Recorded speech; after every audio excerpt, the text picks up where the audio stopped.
Part 1. You'll hear a man calling a catering company.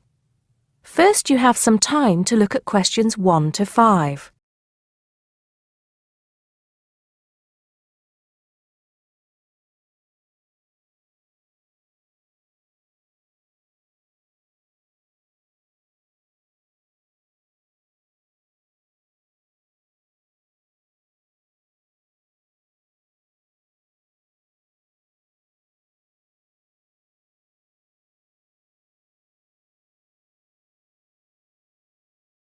Hello, 5-star caterers. Can I help you? Oh, yes. I spoke to you an hour ago about the arrangements for our end-of-term party. Oh, that's right. It's Mr. Saunders, isn't it? Actually, it's Sanders. That's S-A-N-D-E-R-S. Oh, I'm sorry. I'll just get that down correctly on the form. Okay, Mr. Sanders, sorry about that. No problem. Well, I've got the details you asked for, so I thought I should call you back quickly and book. Good. Let's fill in the form, shall we? Great. First of all, can you give me a telephone number? Somewhere where you can be contacted during the day. Yes, it's 445-6786. 445-6786. Okay. And do you have a number where you can be contacted outside of office hours? Well, I'm at work till late in the evening, so use the same number, and if I'm not there, you can leave a message. Thanks. I'll make a note of that. And how many guests shall I put down? Okay, that's changed. So instead of the figure I gave you before of 85, it's now only 50. It's much lower, I'm afraid, because a lot of people can't make that date. That's not a problem. Can you remind me of the date we'd set? Yes, it's the 25th of June. Okay, that's fine. Before you hear the rest of the conversation, you have some time to look at questions 6 to 10.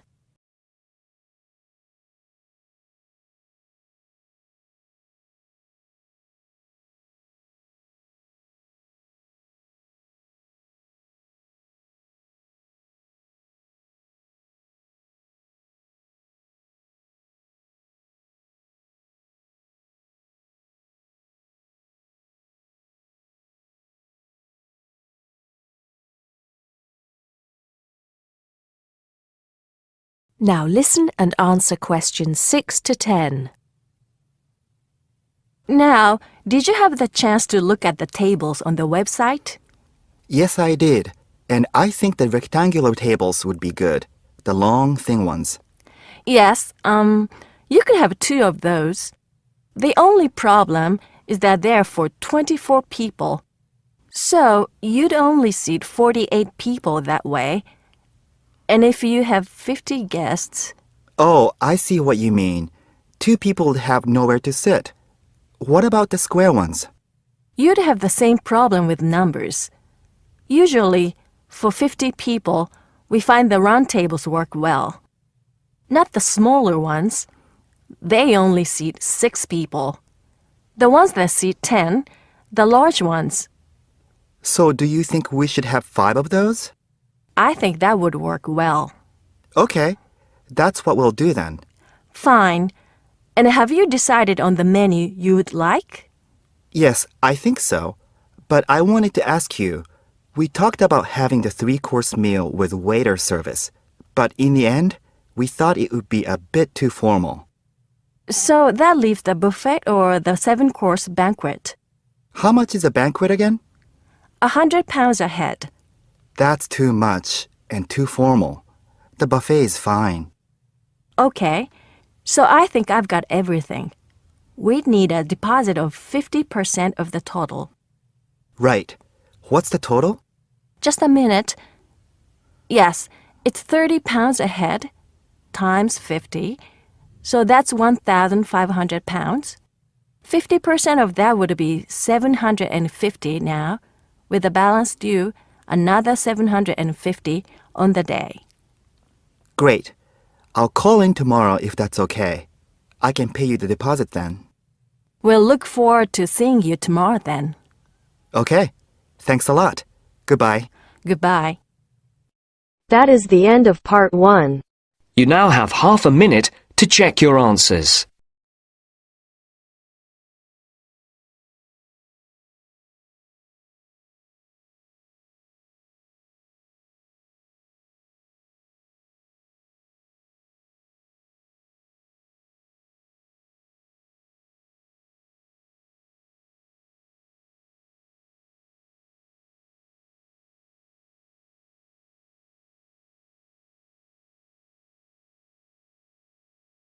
Now turns to part 2.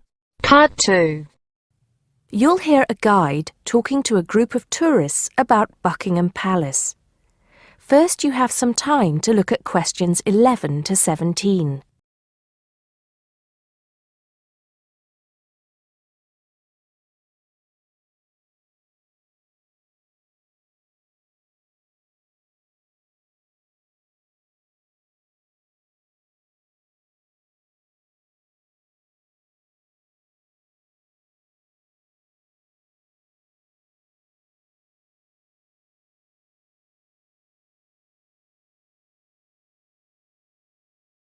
Now listen carefully and answer questions 11 to 17. Now, of course, Buckingham Palace is instantly recognisable to millions of people around the world. As we pass the palace, I'd like to tell you a few things about the history of this famous building. We think the first house was built here around 1624. In 1674, that house burned down and a new one was built, called Arlington House after its owner, the first Earl of Arlington. Then, in 1703, the first Duke of Buckingham changed the design of the house and the name. It was then known as Buckingham House. The building we see in front of us now has undergone many changes since it was first built. The east front, which is the part we see from the road, was added as part of the work done by Queen Victoria and was completed in 1850. But the palace has remained pretty much unchanged for nearly 100 years.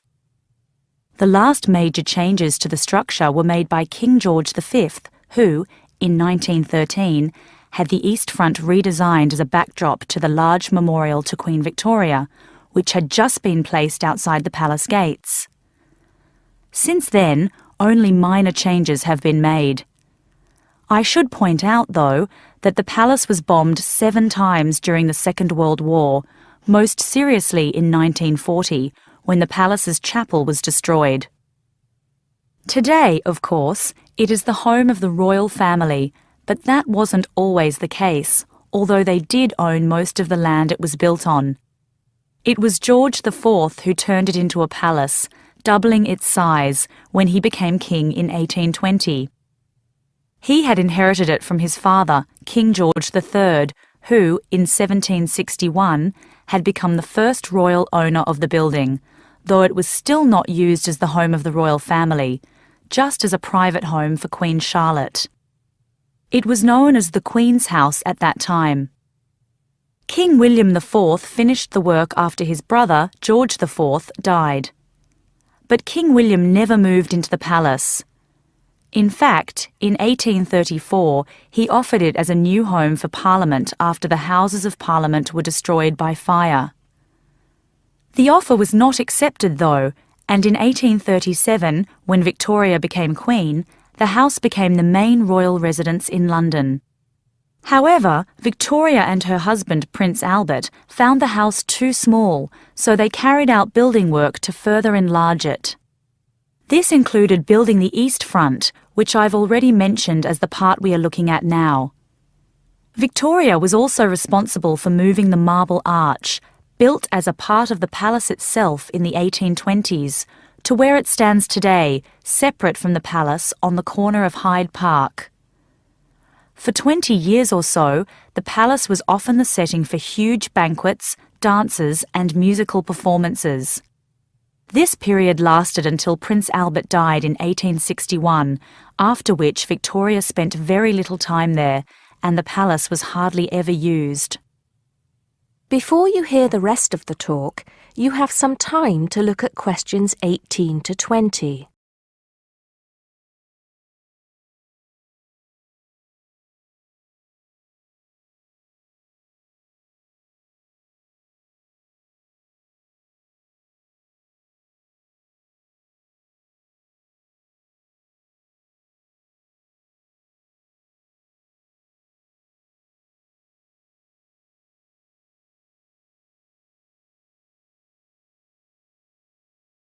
Now listen and answer questions 18 to 20.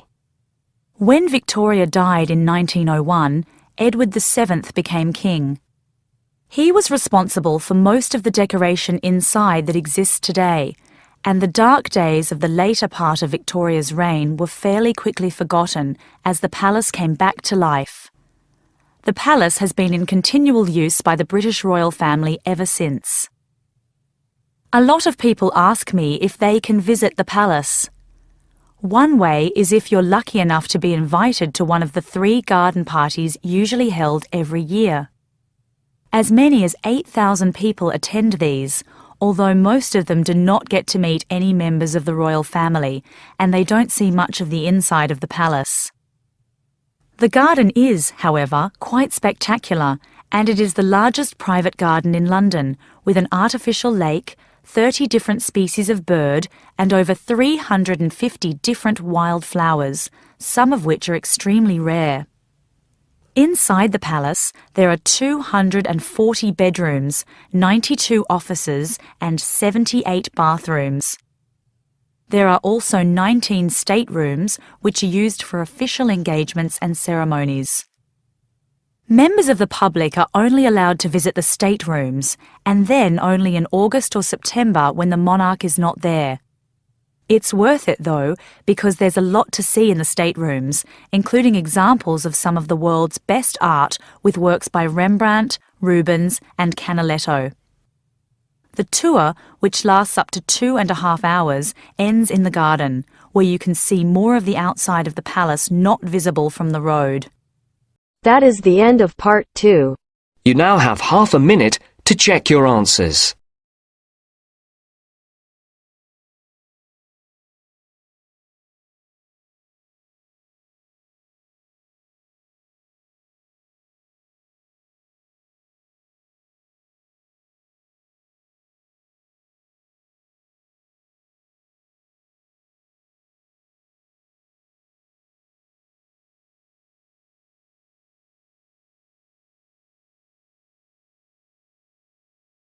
Now turns to part 3.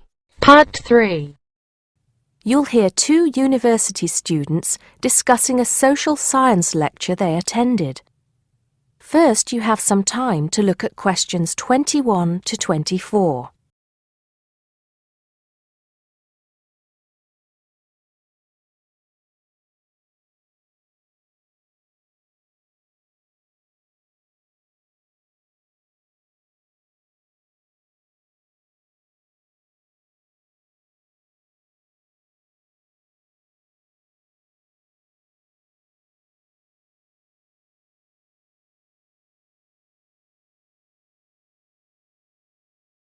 Now listen carefully and answer questions 21 to 24. Did you go to the first social science lecture yesterday? Yeah. Didn't you see me there? No. I was trying so hard to understand the lecturer. What didn't you understand? A lot of it, really. For example, he said we needed to study history as part of the course, but I didn't get why. You probably missed it. He said early on that we need to learn from our past mistakes. Right. But he also said we need to put ourselves in the place of our ancestors. Why is that? I think the point is that it's not enough to know how they lived and what they did. We need to know what they thought. I see. And I've written transferable skills in my notes next, but I have no idea what that means. If you study social science, you learn skills that you can use in a job. Oh, right. Is that all? Okay, but why is that? The point he made was that in studying social science, You use a flexible and adaptable approach to learning. Before you hear the rest of the conversation, you have some time to look at questions 25 to 30.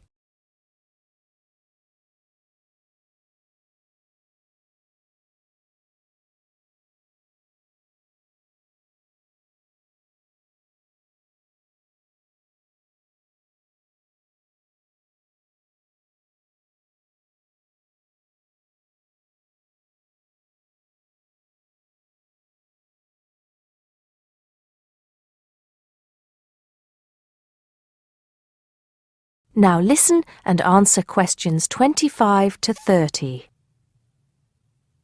He also kept mentioning all the other subjects we will need to study as part of the course. I didn't write them all down, did you? Some of them. I think I can make sense of my notes.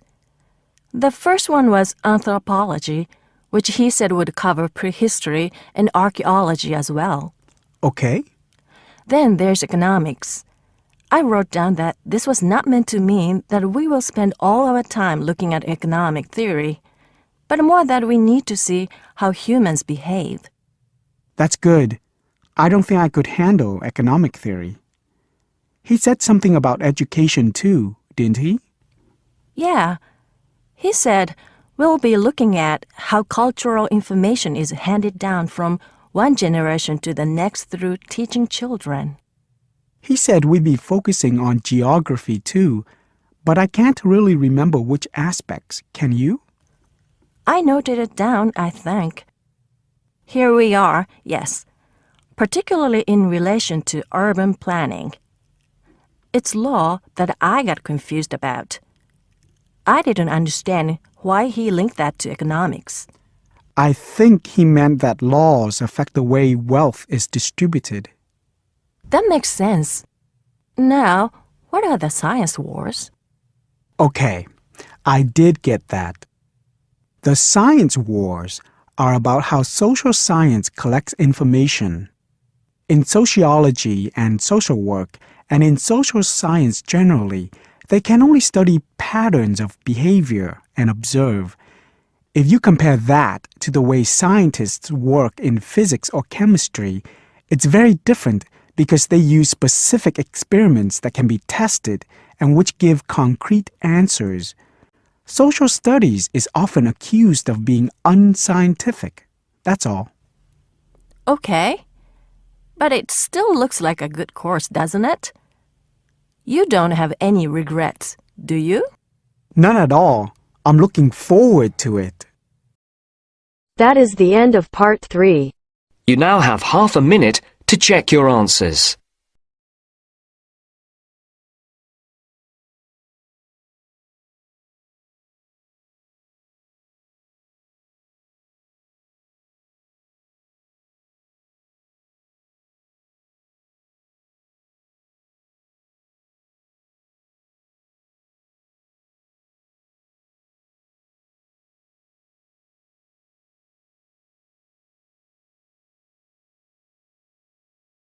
Now turns to part 4. Part 4. You'll hear a lecturer talking to students about America in the 1960s. First, you have some time to look at questions 31 to 37.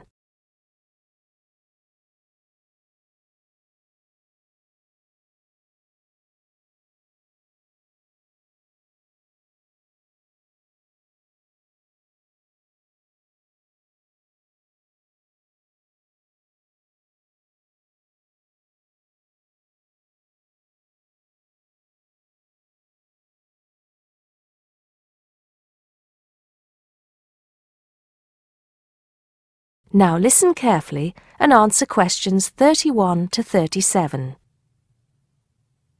We begin our examination of America in the 1960s with the usual caution. There is no sense in trying to understand any decade without looking at what came before. Those of you who still have outstanding coursework on the 1950s would do well to complete it now, if for no other reason than it will help make sense of the next series of lectures. but we must press on, and I'd like to begin my talk about the 60s with a reference to one of those things that came before, the post-war baby boom. With the end of the Second World War in 1945, there began in the USA an era of perceived prosperity and security. In short, people started to feel that the world was a much better and safer place to bring up children.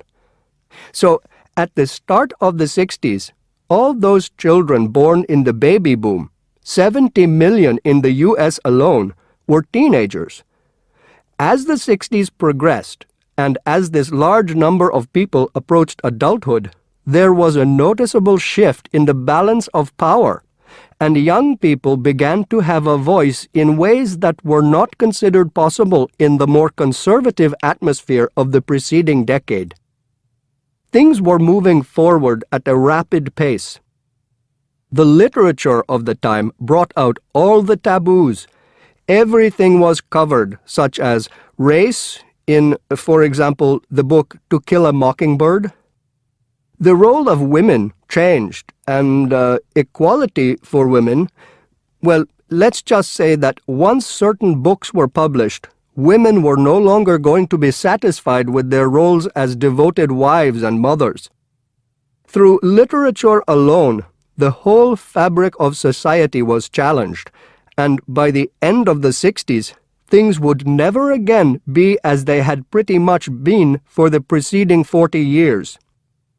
It was a decade of protest, civil rights protests, feminism, the rights of minorities, the Vietnam War. All these causes led to peaceful and not so peaceful protests on college campuses and elsewhere. People had been given freedom of speech and they were going to use it. The crime rate rose to 9 times what it was in the 50s, as respect for the old order faded away. But it was also a time of great development.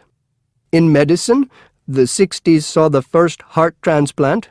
In technology and the space race, where we saw the first American in orbit and lasers being invented at the start of the decade, and the first man on the moon, and the first primitive internet at the end.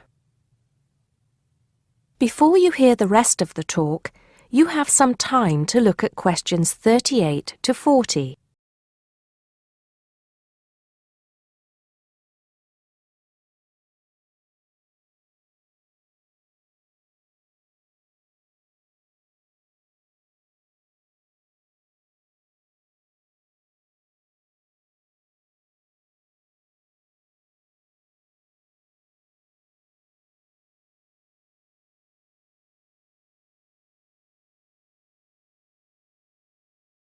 Now listen and answer questions 38 to 40. None of this, good or bad, might have happened if things in 1962 had gone slightly differently. On October 16th, President John F. Kennedy met with his closest advisors at the White House. They had obtained photographic evidence showing that Cuba was building or installing nuclear weapons. It was widely believed that Cuba was preparing to fire these weapons at cities in the USA. Kennedy was faced with 3 choices: to try to resolve the crisis diplomatically by negotiating with Cuba and the Soviet Union, to take action to block the delivery of more weapons into Cuba, or to attack Cuba, destroying their weapons. Believing that the first option would end in failure and that the third option would lead to war, it was the second option that Kennedy chose. In doing so, he succeeded in preventing the buildup of more missiles. The Soviet Union then withdrew the weapons from Cuba. Most historians agree that if Kennedy had acted differently, the episode would have led to a full-scale nuclear war between the United States and the Soviet Union. Millions would have died, and the world would have been changed beyond recognition. That is the end of part 4. You now have half a minute to check your answers.